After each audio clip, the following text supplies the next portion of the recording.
Hi, this time we're going to talk about how we can assess our kids' project-based learning. We know they're supposed to be doing projects to learn. That's the way they learn best. That's the way they remember best. But then what are we supposed to do at home to know and let them know if they did a good enough job on it? Hi, I'm Katie Anderson, mom, gifted teacher, curriculum writer, gifted endorsement teacher.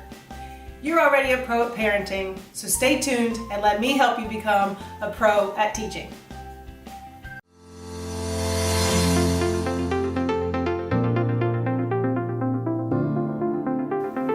All right, so what are some tips that I've acquired in the classroom that I know work with rubrics? Whether you're building them yourself or whether you already have one with your project and you're just not quite sure how to use it.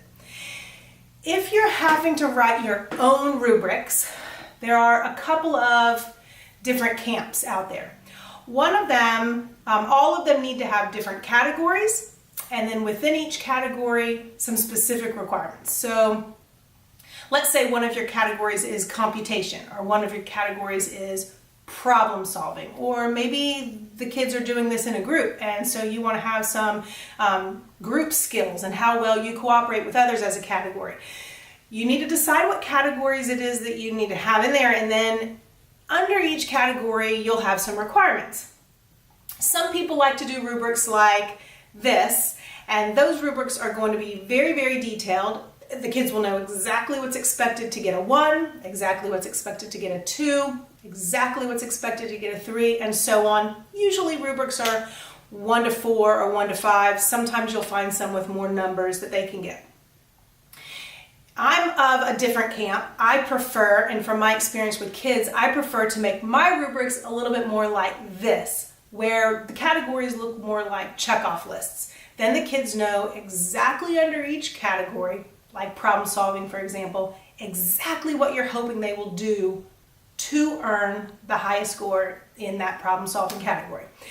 To me, it keeps the kids from feeling like they're too weighted down in the details and they're trying to make sense of all the little boxes in the rubric before they narrow it down to what it is that's expected of them. And honestly, usually what they do is just go straight down the highest number. Let's say it's out of 5. They just go down the 5 category to figure out what it is, and they've ignored the rest, and you've just spent a considerable amount of time being super detailed in your categories. So I prefer to stick with the one that looks more like a checkoff list.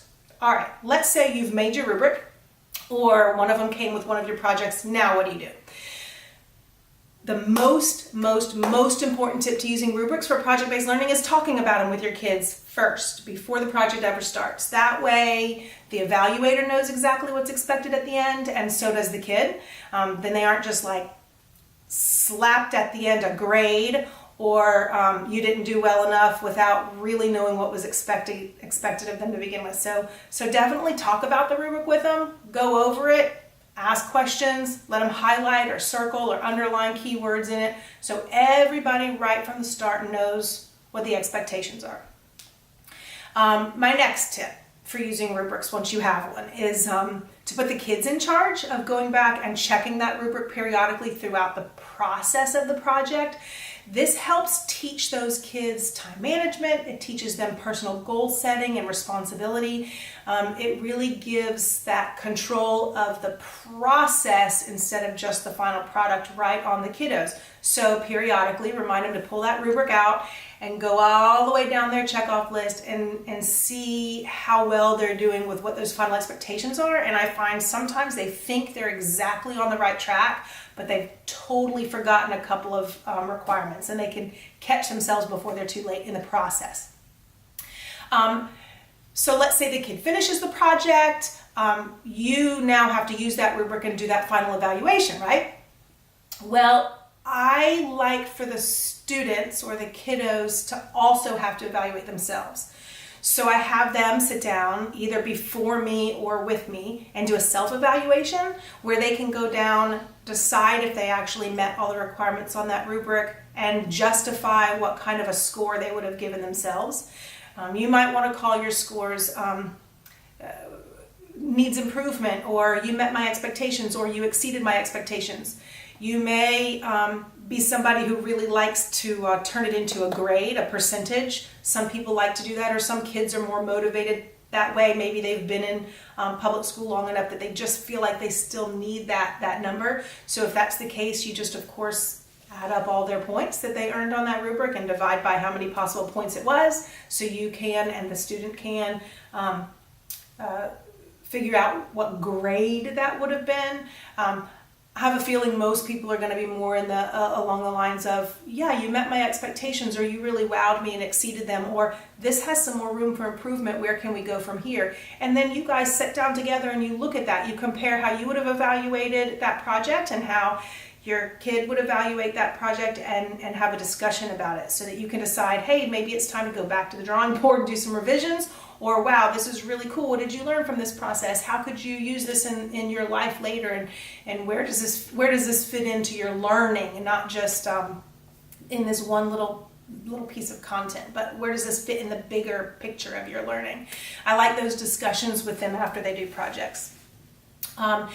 What I love absolute best about using rubrics as a way of assessing or evaluating, or I hear people say grade, they want to know how to grade the projects, how to assess those projects. I like the rubrics the best because they put the kids in charge of their own learning process. Not just product, but the process of their learning the whole time.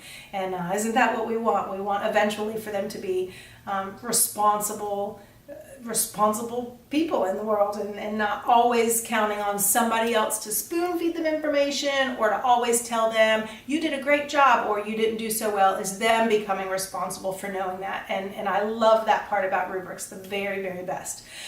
So whether you're going to go out there and create your own rubrics, or whether you're going to use rubrics that come with your curriculum, I hope this helps you feel like better teachers at home. Happy teaching, parents!